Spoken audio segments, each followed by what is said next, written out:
আজ আমি আপনাদের সাথে আলোচনা করব তুলা রাশি বা লগ্নের জাতক জাতিকাদের 2024-এর শেষ 3টি মাস অর্থাৎ অক্টোবর, নভেম্বর ও ডিসেম্বর মাস কেমন থাকবে।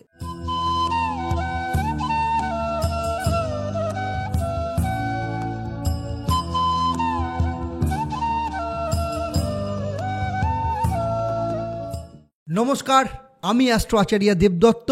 দেবদর্শন পর্বে আপনাদের সবাইকে স্বাগত জানাই। আজ আমি আপনাদের সাথে আলোচনা করব তুলা রাশি বা লগ্নের জাতক জাতিকাদের 2024-এর শেষ 3টি মাস অর্থাৎ অক্টোবর, নভেম্বর ও ডিসেম্বর মাস কেমন থাকবে। আমার এই আলোচনার মধ্যে দিয়ে জানতে পারবেন আপনার ভাগ্য, কেরিয়ার, প্রেম, ব্যবসা, শরীর স্বাস্থ্য, বিদ্যাশিক্ষা প্রভৃতি বিষয়ে এই 3 মাসে কি কি বিষয়ে আপনাদের পদক্ষেপ নেওয়া উচিত হবে এবং কি কি বিষয়ে আপনাদের সতর্ক থাকতে হবে।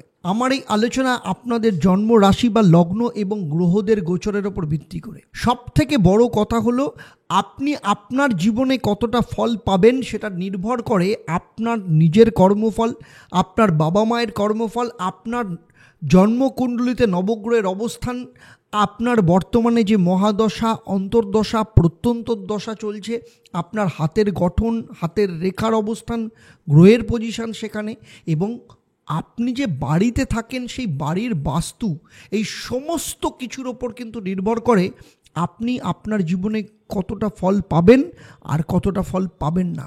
তাই আমার এই আলোচনার মধ্য দিয়ে যদি কোথাও আপনার মনে হয় যে আপনার জীবনের সাথে কোথাও অমিল দেখা যাচ্ছে, তাহলে আমার সাজেশন আপনার ইমিডিয়েট আপনার জন্মছক, আপনার বাস্তু, আপনার হাত, এই 3টেকে পর্যবেক্ষণ করানো বা বিচার করানো ইমিডিয়েট দরকার। কারণ সেখানেই লুকিয়ে আছে কেন আপনি সময় মতো ফল লাভ করছেন না বা গোচর বা গ্রহদের ট্রানজিটের ফল আপনার জীবনে আসছে না এবং তার সমাধানের রাস্তা কি।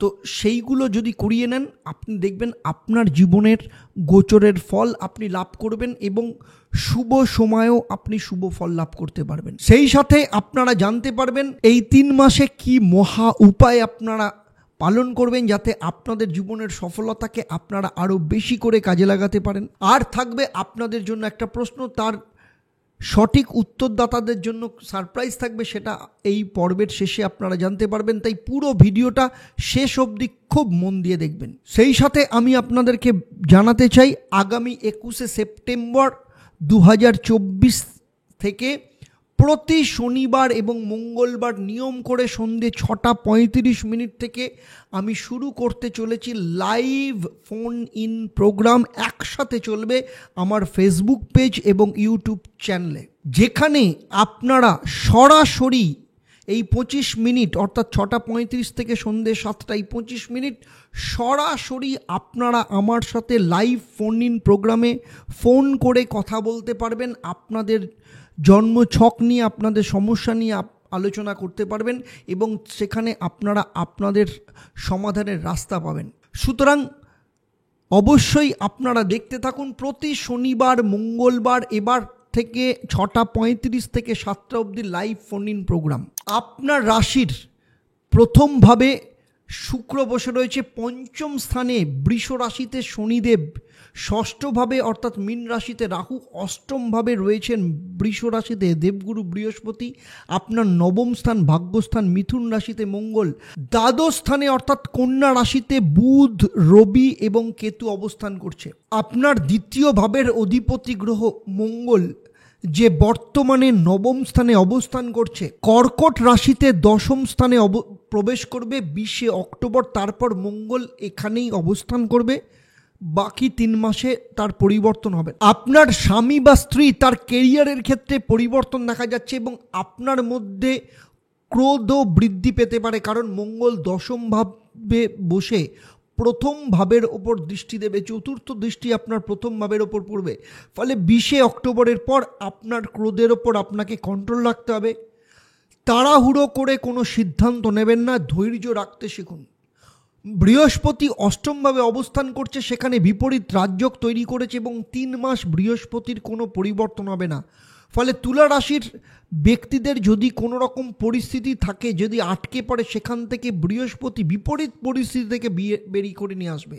সেটা ঋণ হোক, আইনি সমস্যা হোক, কারোর সাথে শত্রুতা হোক, এই সমস্ত ক্ষেত্র থেকে বৃহস্পতি সহযোগিতা করবে। কিন্তু এর পাশাপাশি লিভার, ইনডাইজেশন, ফ্যাট, খাওয়া দাওয়া, ফুড পয়জনিং, এই সমস্ত কিছু থেকে কিন্তু আপনাকে সতর্ক থাকতে হবে। সবার প্রথমে দেখে নেব শরীর স্বাস্থ্য কেমন যাবে। তুলা রাশি বা লগ্নের জাতক জাতিকাদের অক্টোবর, নভেম্বর এবং ডিসেম্বর মাসে দেখতে গেলে প্রথম ভাবের অধিপতি গ্রহ শুক্র বর্তমানে প্রথম ভাবেই অবস্থান করছে। 13ই অক্টোবর শুক্র বৃশ্চিক রাশি অর্থাৎ দ্বিতীয় ভাবে প্রবেশ করবে এবং 7ই নভেম্বর অবধি দ্বিতীয় স্থানে অবস্থান করবে। ফলে শরীর স্বাস্থ্যের খুব একটা সমস্যা থাকবে না, কারণ শুক্রের স্থিতি যথেষ্ট ভালো। কিন্তু 7ই নভেম্বরের থেকে ডিসেম্বর অবধি আপনার ইমিউন সিস্টেম দুর্বল হতে পারে। এই সময় বাইরের খাবারকে পুরোপুরি আপনাকে ইগনোর করে চলতে হবে। বিদ্যা শিক্ষার দিক থেকে দেখতে গেলে পঞ্চম ভাব শিক্ষা ব্যবস্থাকে নির্দেশ করে, আর আপনার পঞ্চম ভাবে শনি অবস্থান করছে। শনি এখানে অনেক বড় পরিবর্তন আনতে চলেছে, কারণ 14ই নভেম্বর শনি মার্গী হবে। এই সময় স্টুডেন্টদের গতি প্রকৃতি সঠিক দিশায় চলতে শুরু করবে। যাদের মন ডাইভার্ট ছিল, একদম স্থিরতা ছিল না পড়াশোনার ওপর, কোনো সম্পর্কের মধ্যে জড়িয়ে পড়েছিল, অনলাইনের প্রতি বা সোশ্যাল মিডিয়ায় সময় নষ্ট করছিল, 14ই নভেম্বরের পর শনি যখন মার্গী হবে স্টুডেন্টদের মধ্যে একাগ্রতা, ফোকাস যথেষ্ট পরিমাণে দেখতে পাওয়া যাবে। যদি 14ই নভেম্বরের পর কোনো পরীক্ষা থাকে বা পড়াশোনা সম্পর্কিত কোনো অ্যাক্টিভিটি থাকে, সেক্ষেত্রে খুব ভালো রেজাল্ট পাওয়া যাবে। যদি 14ই নভেম্বরের আগে যদি কোনো পরীক্ষা থাকে, তাহলে কিন্তু মাইন্ডটাকে স্থির রাখতে হবে এবং যে উপায়গুলো আমি বলবো সেই উপায়গুলোকে ফলো করতে হবে। তুলা রাশি বা লগ্নের জাতক জাতিকাদের বিবাহ বা বৈবাহিক জীবনের ক্ষেত্রে বলতে গেলে এই 3 মাসে সপ্তম ভাবের অধিপতি গ্রহ মঙ্গল যে ভাগ্যস্থান অর্থাৎ নবম স্থানে অবস্থান করছে, মঙ্গলের স্থিতি যথেষ্ট ভালো। 20শে অক্টোবর অবধি বৈবাহিক জীবন যথেষ্ট ভালো থাকবে। আপনার স্বামী বা স্ত্রীর তার ভাগ্যের দিক থেকেও যথেষ্ট ভালো থাকবে। কিন্তু 20শে অক্টোবরের পর বৈবাহিক জীবনের ওপর খেয়াল রাখবেন। একটা কথা মনে রাখতে হবে, আপনাকে ডমিনেটিং পজিশন থেকে বেরিয়ে আসতে হবে, নিজের ক্রোধকে কন্ট্রোল করতে হবে। তাছাড়া সব মিলিয়ে দেখতে গেলে মেজর কোনো সমস্যা দেখা যাচ্ছে না। শুক্রের দৃষ্টি থাকবে সপ্তম ভাবের ওপর, বুধের দৃষ্টিও সপ্তম ভাবের ওপর থাকবে। আপনি আপনার জীবন যথেষ্ট ভালো থাকবে। যেহেতু বৃহস্পতি তার শত্রু রাশিতে অবস্থান করছে, তাই কিছুটা তর্ক বিতর্ক দেখা যেতে পারে, তাও বড় কোনো সমস্যা কিন্তু এখানে দেখতে পাওয়া যাচ্ছে না। এবারে আসবো আপনার জীবনের সবথেকে গুরুত্বপূর্ণ বিষয়, সেটা হচ্ছে ভাগ্য।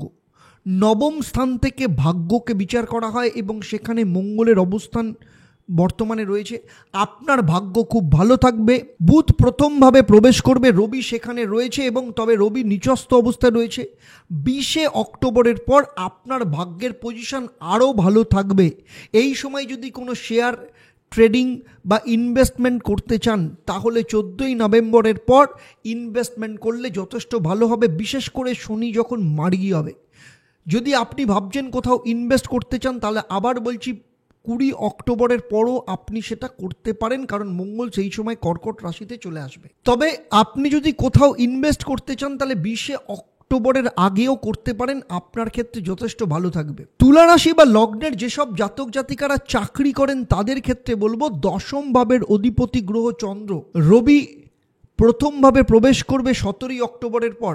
চাকরি পাওয়ার সম্ভাবনা খুব ভালো রয়েছে এবং পরিবর্তনের সম্ভাবনাও যথেষ্ট পরিমাণে রয়েছে। শুক্র বৃশ্চিক রাশিতে প্রবেশ করবে 13ই অক্টোবরের পর। আপনার কথাবার্তা যথেষ্ট ভালো থাকবে, কমিউনিকেশন স্কিল যথেষ্ট ভালো হবে।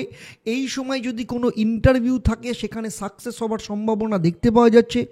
রবি যখন প্রথমভাবে থাকবে, তখন আপনার ইগো ও অ্যাটিটিউডকেও কিন্তু সবথেকে বেশি দেখা যাবে, তো এইগুলোকেও কিন্তু আপনাকে কন্ট্রোল রাখতে হবে। তুলা রাশি বা লগ্নের যেসব জাতক জাতিকারা ব্যবসা করেন, তাদের ক্ষেত্রে বলবো এই পুরো 3 মাসে আপনার ব্যবসার ক্ষেত্রে যথেষ্ট ভালো দেখা যাচ্ছে। আপনার ব্যবসার ক্ষেত্রে যথেষ্ট গ্রোথ আসবে, ইনকাম বৃদ্ধি পাবে, উন্নতির রাস্তা খুলে যাবে। সব থেকে বড় কথা হচ্ছে বড় বড় সুযোগ আসতে পারে, বড় বড় কন্ট্রাক্ট আসার সম্ভাবনা রয়েছে। ব্যবসার ক্ষেত্রে যারা ঋণে জর্জরিত রয়েছেন, তাদের ক্ষেত্রে বলবো যে আপনারা যদি ঠিকমতো খাটতে পারেন, পয়সা রোজগার আসবে এবং যেখান থেকে আপনাদের ঋণ মুক্তির রাস্তা এই 3 মাসে আপনার খুলে যেতে পারে। আবার বলছি, সার্বিকভাবে দেখতে গেলে তুলা রাশি বা লগ্নের জাতক জাতিকাদের ব্যবসার দিক থেকে যথেষ্ট ভালো যেতে চলেছে। তুলা রাশি বা লগ্ন নিয়ে আমার যে আলোচনা এতক্ষণ করলাম, এই আলোচনা আপনার জন্মরাশি বা লগ্ন এবং গ্রহদের গোচরের ওপর নির্ভর করে। আর আপনারা জানেন যে তুলা রাশি বা লগ্নের জাতক জাতিকা আপনারা হলেও প্রত্যেকের জন্মছক আলাদা।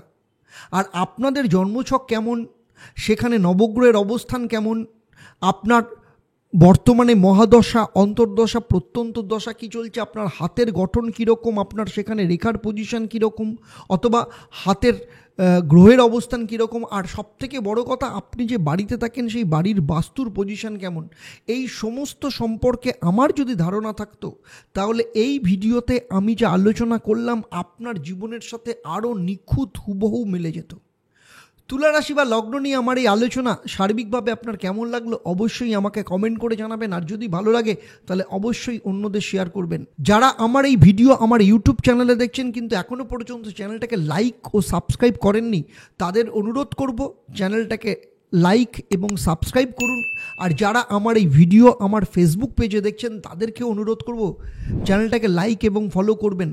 সেই সাথে আমার হোয়াটসঅ্যাপ চ্যানেল অ্যাস্ট্রো আচার্য দেবদত্ত, আপনি যদি আপনার হোয়াটসঅ্যাপ ওপেন করেন আপডেট বাটনটাকে প্রেস করলেই ওপরে দেখবেন সার্চ বাটন রয়েছে, ওখানে যদি অ্যাস্ট্রো আচার্য দেবদত্ত লেখেন তাহলে দেখবেন আপনি আমার চ্যানেলটাকে পাবেন, সেটাকেও সাবস্ক্রাইব করে রাখবেন যাতে ভবিষ্যতে যখনই নতুন কোনো ভিডিও আপনাদের জন্য আপলোড করব সঙ্গে সঙ্গে তার নোটিফিকেশান আপনাদের কাছে চলে যাবে। এবারে আসবো আমি এই পর্বের প্রশ্ন। আমি এই পর্বে উল্লেখ করেছি রবি আপনার জন্ম ছক সাপেক্ষে কততম ভাবে অবস্থান করছে। যারা সঠিক উত্তর দেবেন তাদের মধ্য থেকে লাকি ড্রয়ের মাধ্যমে আমি 3 জন সঠিক উত্তরদাতাকে বেছে নিয়ে আপনাদের কিংবা আপনাদের পরিবারের কোনো একজন সদস্যের জন্মছক ও তার সমস্যা নিয়ে পরামর্শ দেব। আর আপনারা জানেন আমার এই পরিষেবা আপনাদের জন্য সম্পূর্ণ বিনামূল্যে থাকে, তবে অবশ্যই আপনাকে লাকি ড্রয়ের বিজেতা হতে হবে। এবং আপনারা কারা লাকি ড্রয়ের বিজেতা হবেন সেটা কিন্তু আপনারা জানতে পারবেন 21শে সেপ্টেম্বর থেকে প্রতি শনি ও মঙ্গলবার আমার যে লাইভ ফোন ইন প্রোগ্রাম সন্ধেবেলা 6টা 35 মিনিট থেকে শুরু হচ্ছে, সেখানে জানতে পারবেন, যেখানে আপনারা সরাসরি আমার সাথে ফোনে কথা বলতে পারবেন এবং সেই ফোন নাম্বার কিন্তু লাইভ প্রোগ্রাম যখন শুরু হবে তখন দেওয়া থাকবে। এবারে আসবো কি মহা উপায় আপনাদের এই পুরো 3 মাস পালন করা উচিত। সবার প্রথম আপনাকে শুক্রের বীজ মন্ত্র ওম দ্রাং দ্রিং দ্রং স্বাহ শুক্রায় নমঃ এই মন্ত্রটা 108 বার পাঠ করতে হবে। সেই সাথে হনুমান চল্লিশা প্রতিদিন নিয়মভাবে করে পাঠ করুন এবং প্রতিদিন সকালবেলা গায়ত্রী মন্ত্র পাঠ করতে করতে ভগবান সূর্যদেবকে তামার পাত্রে গঙ্গার জল নিয়ে জল অর্পণ করুন, দেখুন অত্যন্ত ভালো ফল পাবেন। তাহলে আজকের মতো আপনাদের কাছ থেকে আমি বিদায় নিচ্ছি। আবার দেখা হবে আপনাদের সাথে পরবর্তী পর্ব বৃশ্চিক রাশি বা লগ্নের জাতক জাতিকাদের নিয়ে। আপনারা আপনাদের পরিবারের সাথে ভালো থাকুন, সুস্থ থাকুন, শান্তিতে থাকুন এবং নিয়মিত দেখতে থাকুন দেবদর্শন এবং আমার লাইভ ফোন ইন প্রোগ্রাম প্রতি শনি মঙ্গলবার সন্ধ্যে 6টা 35 মিনিট থেকে। নমস্কার।